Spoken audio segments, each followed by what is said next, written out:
Amarah publik tak terbendung.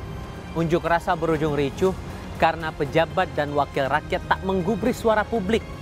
Presiden Prabowo turun tangan, memastikan keadaan kembali kondusif sambil memupuk lagi kepercayaan publik akan pemerintahannya. Apakah ini akan berhasil? Saya Tifa Solesa, saja ulasan istana. Suara-suara kritis masih terus bergema mengingatkan pemerintah dan wakil rakyat menjawab tuntutan rakyat. Gelombang tuntutan masif disuarakan sejumlah sivitas akademika di sejumlah kampus, bermuara dari keprihatinan akan kondisi bangsa. Presiden Prabowo Subianto turun tangan menangani gejolak. Prabowo menjamin aspirasi publik ditampung sekaligus meminta percaya terhadap kerja pemerintahannya. Situasi seperti ini, saya menghimbau semua masyarakat untuk tenang, untuk percaya dengan pemerintah yang saya pimpin. Pemerintah yang saya pimpin akan berbuat yang terbaik untuk rakyat kita. Semua keluhan-keluhan masyarakat akan kami catat dan akan kami tindak lanjuti. Negara juga memastikan hadir membuka ruang dialog.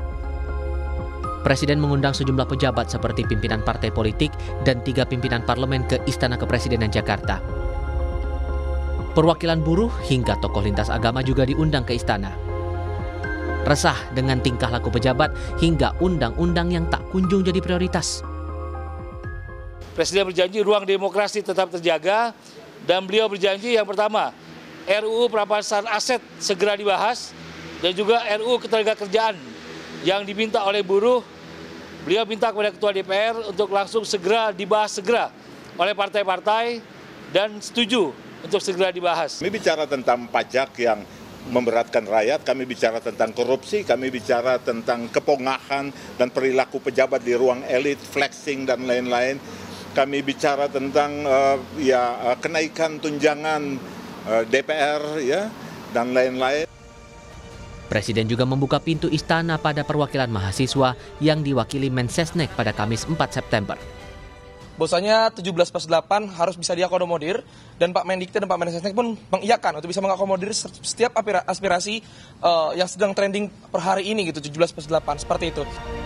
Wakil rakyat yang sejak awal unjuk rasa ditunggu suaranya membuka ruang dialog mendengar aspirasi perwakilan mahasiswa. Wakil Ketua DPR Sufmi Dasko Ahmad menjanjikan evaluasi menyeluruh. Kami dalam audiensi tadi juga sudah menyampaikan bahwa DPR juga dalam waktu yang singkat-singkatnya akan melakukan evaluasi menyeluruh baik terhadap tunjangan maupun keterbukaan kegiatan DPR, itu termasuk yang di dalam 17+8. Kini rakyat menanti sejauh mana pemerintah dan parlemen menjawab tuntutan dengan solusi, menjawab akar masalah. Kalau kita memberikan tugas kepada seorang karyawan, diberikan deadline, biasanya kan kita bisa melihat progresnya ya setidaknya. Kemudian deadline itu ya mungkin bisa kita update secara berkala. Tapi kalau misalnya memang arahnya sudah tidak ke sana, arahnya malah mundur, itu sudah merupakan bukti jelas atau jawaban dari pemerintah sebenarnya kan bahwa mereka tidak menafikan atau tidak merespon kepada tuntutan rakyat. Satu tuntutan yang paling mudah tercapai kalau kalian semua masih punya political will adalah bentuk tim investigasi independen untuk mengawal seluruh korban kekerasan aparat selama sepekan demonstrasi terakhir. Termasuk ada kawan-kawan kami yang sekarang dikriminalisasi paksa, Mas. Gelombang demonstran 25 hingga 31 Agustus lalu melahirkan 17+8 tuntutan rakyat. Total 17 tuntutan wajib dipenuhi dalam 1 minggu. Di antaranya bentuk tim investigasi independen kasus korban kekerasan dan pelanggaran HAM oleh aparat selama demonstrasi 28 hingga 30 Agustus.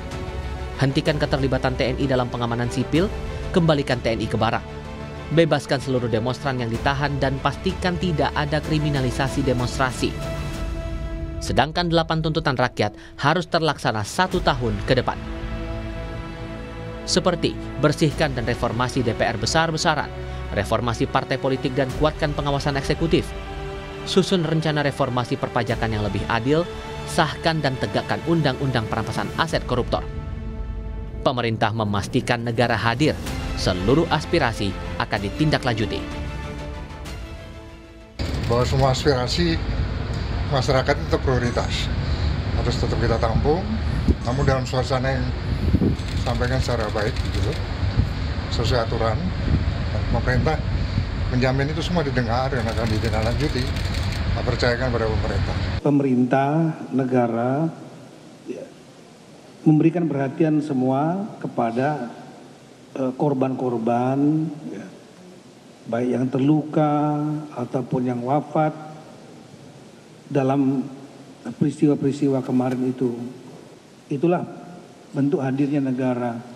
Kita tidak menginginkan semua ini terjadi. Ketika terjadi ada korban, semua diberikan perhatian. Termasuk juga para pelaku kerusuhan yang ditangkap juga diperlakukan baik. Mereka diproses hukum, tapi juga diperlakukan baik. Dijaga hak-hak mereka. Kekecewaan publik yang terlanjur tumpah jadi pelajaran besar. Komunikasi elit perlu dibenahi. Wakil Presiden ke-10 dan ke-12 RI Yusuf Kala meminta para pembuat kebijakan tak asal bicara. Kalau begini akan berjumpa gimana-mana. Kita memahami itu bahwa kita semua akan kena masalah. Dan tentunya bagi pada pejabat, para anggota DPR untuk menahan diri menjadi pelajaran yang besar. Jangan bicara asal-asal dan jangan menghina masyarakat juga. Ini semua yang menjadi penyebab daripada masalah. Menurut mantan Menko Polhukam Mahfud MD, minimnya tindak lanjut suara rakyat jadi andil besar memicu kemarahan rakyat atas banyak persoalan. Aspirasi masyarakat itu kan soal fasilitas DPR itu kan hanya salah satu pemicu. Banyak hal sebenarnya yang sekarang ini tertunda, yang ketika masyarakat berteriak itu dibilang iya saja, dibilang terkadang malah diejek dengan dengan sikap yang seperti mau melucu tapi tidak lucu gitu. Nah, itu kan sering sekali terjadi begitu. DPR itu adalah representasi dari rakyat. Guru Besar Komunikasi Politik UIN Jakarta Gun Gun Herianto menyebut unjuk rasa di banyak daerah membuktikan pejabat dan wakil rakyat tidak peka masalah rakyat. Sensitivitas retoris ya dari pejabat politik baik di legislatif maupun di eksekutif itu sangat perlu dan signifikan perannya. Ini kan ada basis persoalan mendasar Magister, yaitu soal ketidakadilan, ketidakpastian, ketidaknyamanan yang berlangsung di tengah masyarakat. Dan itu membentuk gap ya komunikasi. Dan itu kemudian seperti disiram ya oleh bensin, api yang membara itu dengan pernyataan yang menurut saya tidak sensitif sekaligus kehilangan logiknya. Tokoh lintas agama mengimbau para pejabat publik mawas diri. Mereka juga menyerukan damai dan merajut kembali persaudaraan. Jangan tercerai-berai. Kesimpulan saya ya, para pemimpin di negeri ini ya mengaca lah gitu ya. Kalian kali ini menjadi pemimpin kan adalah karena dipercaya oleh rakyat. Tetapi kalau udah jadi pemimpin, jadi anggota DPR ya jagalah amanah gitu kan. Saya menghimbau agar umat khususnya di wilayah Keuskupan Agung Jakarta tetap menjaga kejernihan dan keteguhan sikap. Yang kedua, mempererat solidaritas sosial masyarakat untuk kesejahteraan bersama.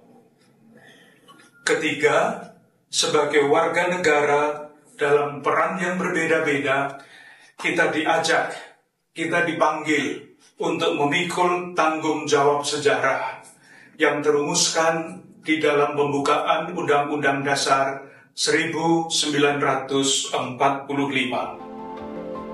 Demonstrasi jadi ruang yang terbuka dan tak bisa dibungkam demi keadilan sosial. Jangan abaikan suara publik. Jadilah pemimpin yang mendengar. Tapi demonstrasi juga harus bermartabat. Tahan diri, jangan terprovokasi. Mari saling jaga. Menjaga Indonesia. Untuk ulasan Istana, Tifal Solesa, Anggi Mentarwan, Kompas TV.